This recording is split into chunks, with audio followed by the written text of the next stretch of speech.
Hollywood, is it a happy time for you, or Yes, it is. It's a very happy time. I'm happy to be back. As I said, it's my hometown. Yes. Let's start with a simple question. How does a girl with no money, no connections, and no acting education become the most desired woman on the planet? Hollywood loves the pretty answers: talent, perseverance, destiny. The truth is much filthier. Norma Jean Baker learned one rule of Hollywood in her very first weeks. Here, you don't pay with money, you pay with your body. And she paid, over and over again. Harry Cohn, 1948. Cohn was known in the industry as the man with a specific sofa in his office, and everyone knew exactly what it was for. Monroe was summoned to see him personally. After that meeting, she landed a role in Ladies of the Chorus. When asked about this episode, she dodged the question. But her friend, actress Sybil Brand, didn't. According to her, Monroe told her everything directly. Cohn demanded it. Monroe complied. The role appeared the next day. Joseph Schenck, co-founder of Fox, the man who truly opened the doors for her. Schenck was in his 70s. Monroe was in her early 20s. He threw parties at his home, inviting young starlets. By Hollywood standards, this was called networking. By human standards, it was called something else. Monroe was a regular at these parties. She told the story herself in an unfinished autobiography dictated to journalist Ben Hecht in 1954. The manuscript was kept under lock and key for years. When it was finally published, it became clear why.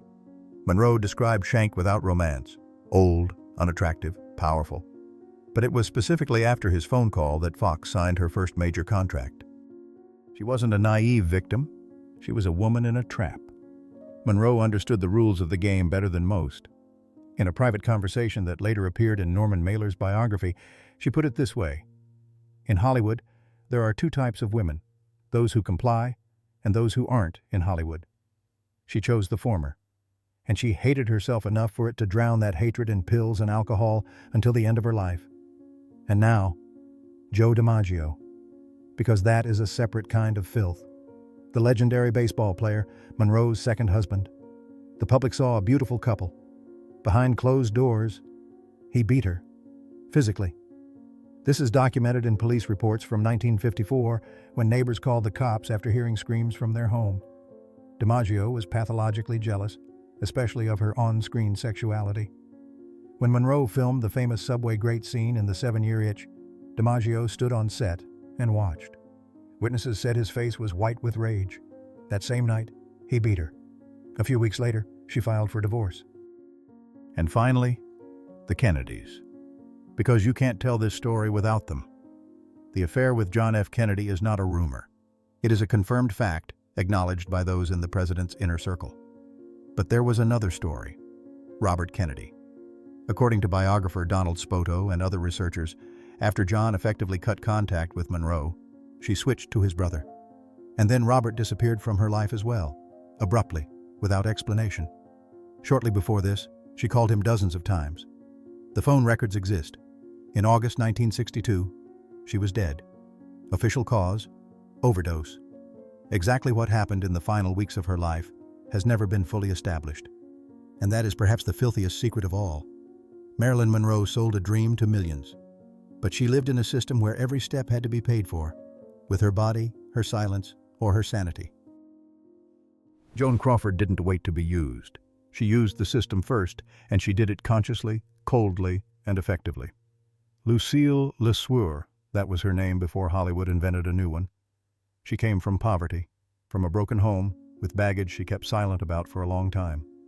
She quickly realized the main rule: in this town, men have the power. Therefore, the path to power lies through them. Louis B. Mayer, head of MGM, the man who literally decided whether you'd be a star or not.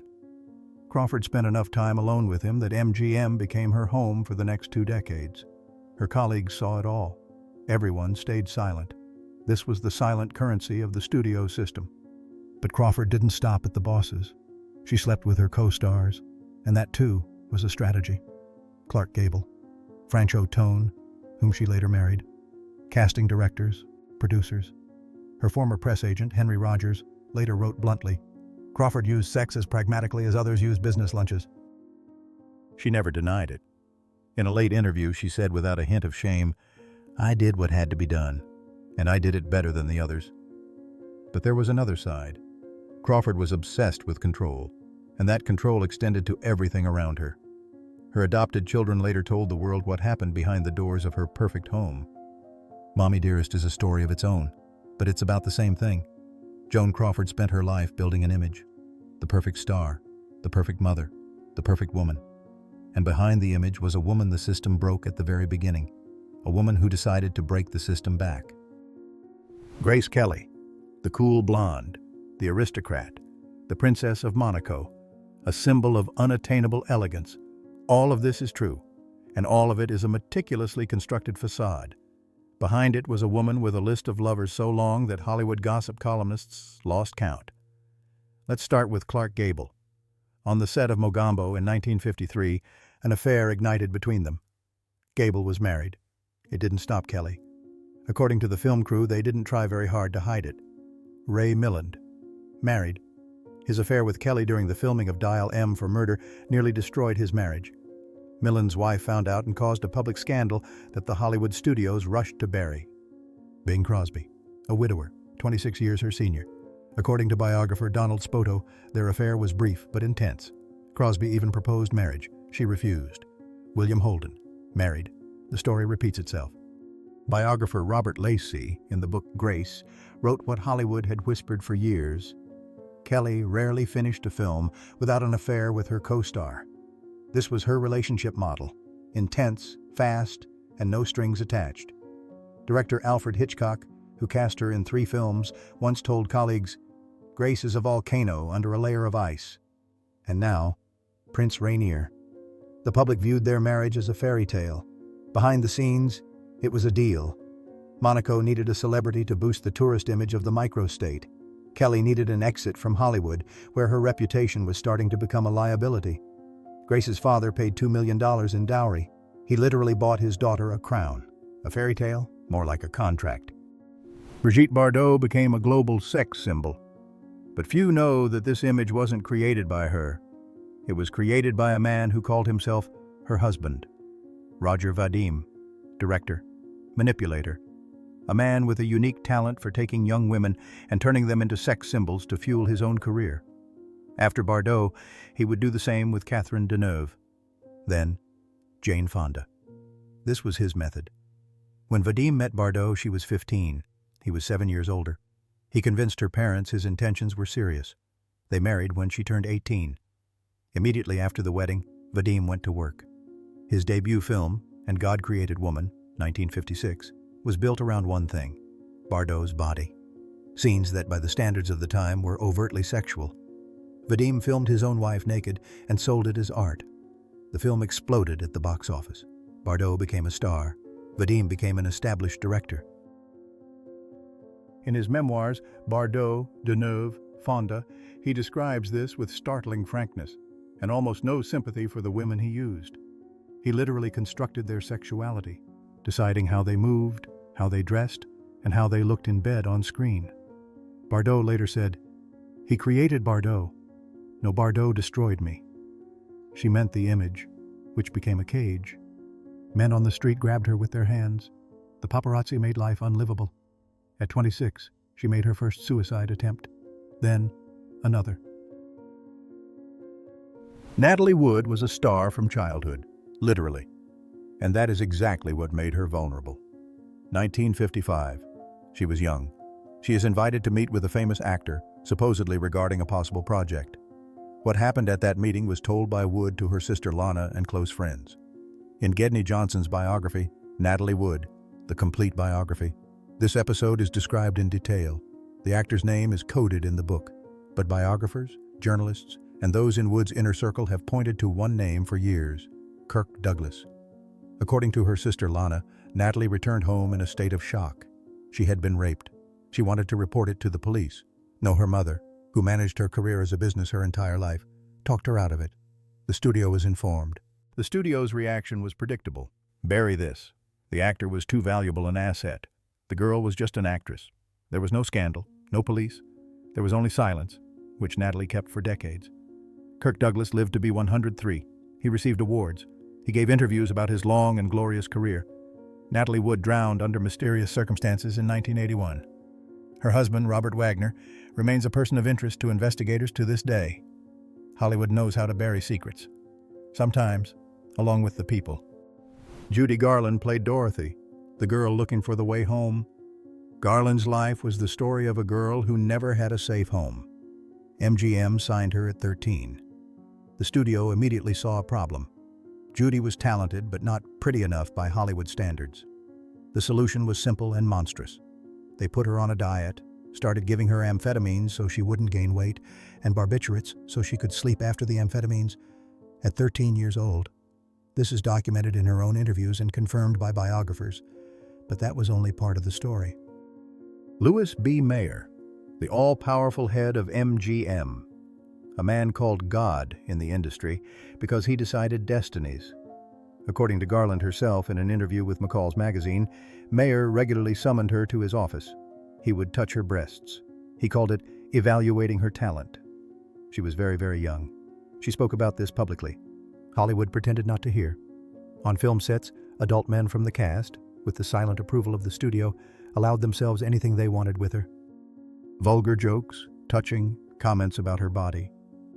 And she had no one to protect her, because her own mother had sold her to the studio. By 20, Garland was addicted to pills.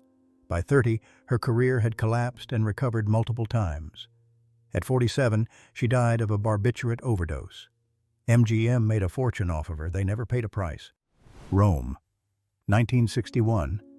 The filming of Cleopatra, the most expensive film in Hollywood history at that time, and the stage for one of the most grand public affairs of the 20th century. Elizabeth Taylor was married to her fourth husband, singer Eddie Fisher. Richard Burton was married to Sybil Williams, with whom he had lived for 12 years. When they met on set, nothing else mattered. The film crew watched it happen from the first week. They didn't hide. Burton openly went to her trailer. Taylor openly went to his. Their joint scenes were filmed in 20 takes, not because something was wrong, but because they couldn't stop. In the U.S. Congress, they discussed whether to strip her of her American citizenship. The press dubbed their affair le scandale, and the word became legendary. 20th Century Fox was losing its mind. The film's budget spiraled out of control, partly because the scandal around the stars paralyzed the production. The final cost of Cleopatra was $44 million. It nearly bankrupted the studio. Taylor and Burton married, then divorced, then married again, then divorced again. Their relationship was a public spectacle, full of alcohol, scandals, diamonds, and mutual self-destruction. Burton once said of Taylor, "She is intolerable, and I cannot breathe without her." Perhaps that is the best description of what happened between them. Alfred Hitchcock is a genius, the master of suspense, the man who invented the modern thriller. All of this is true. And here is another truth. He was a monster toward the women who depended on him. Tippi Hedren was a model when Hitchcock saw her in a commercial. He called her personally, offered a contract, promised to make her a star. She agreed. And from that moment began what Hedren herself, in her memoirs Tippi, called years of nightmare. Hitchcock was obsessed with her. He called her at night. He demanded to know where she was every minute. On the set of The Birds, he kept her in scenes for weeks, where real birds, actual ones, not mechanical, hurled themselves at her. Ornithologists warned, "This is dangerous." Hitchcock didn't stop. Hedren suffered serious injuries. Filming continued. Then came the conversation, blunt and direct. Hitchcock told her she was his property by contract, and that he would do whatever he wanted with her. By all accounts, he meant more than just work. Hedren refused.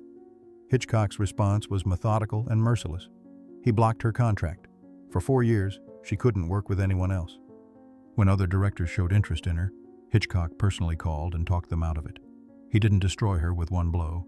He did it slowly, systematically, with pleasure. Hedren's career was broken.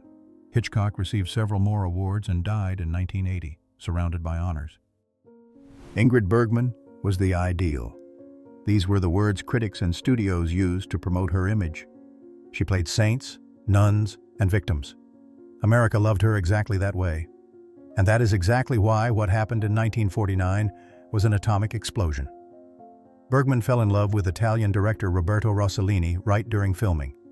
She was married to Swedish Dr. Petter Lindström. Rossellini was also in a relationship. It didn't stop either of them. Bergman got pregnant. The news broke before they could finalize their divorces, and America went insane. Senator Edwin Johnson stood at the podium of the U.S. Congress and called Bergman a powerful influence for evil. He demanded a legislative ban on her films. He proposed visa restrictions for morally impure foreign actresses. This happened in the American Parliament because an actress got pregnant by someone who wasn't her husband. Hollywood blacklisted her for 7 years. Her films were pulled from theaters. Her name was scratched from projects. Hate mail arrived by the sackload. And now, the punchline. While Bergman was an outcast for 7 years, Clark Gable, Gary Cooper, and Errol Flynn had affairs, illegitimate children, and scandals. They were written about in society columns. They were given new roles. Their careers didn't suffer for a single day. Bergman returned in 1956 with an Oscar for Anastasia. Hollywood pretended nothing had happened. She never apologized, and she was right. Hollywood loves a fairy tale, but Frank Sinatra and Ava Gardner were a thriller. It was sex mixed with gunpowder and broken glass. They were like live wires. When they touched, everything burned. Ava later admitted they couldn't be in a room for 5 minutes without either ending up in bed or starting a war. And that's where the dirt begins.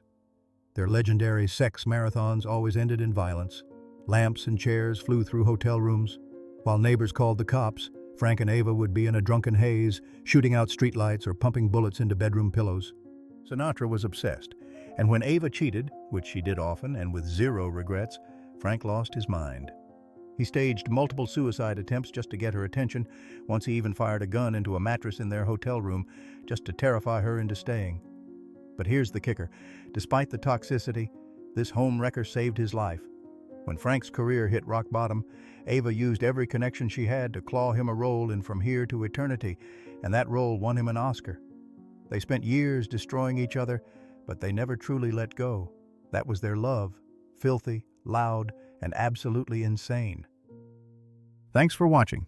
Subscribe and let me know in the comments what you thought of the video and what else you'd like to see in my future uploads.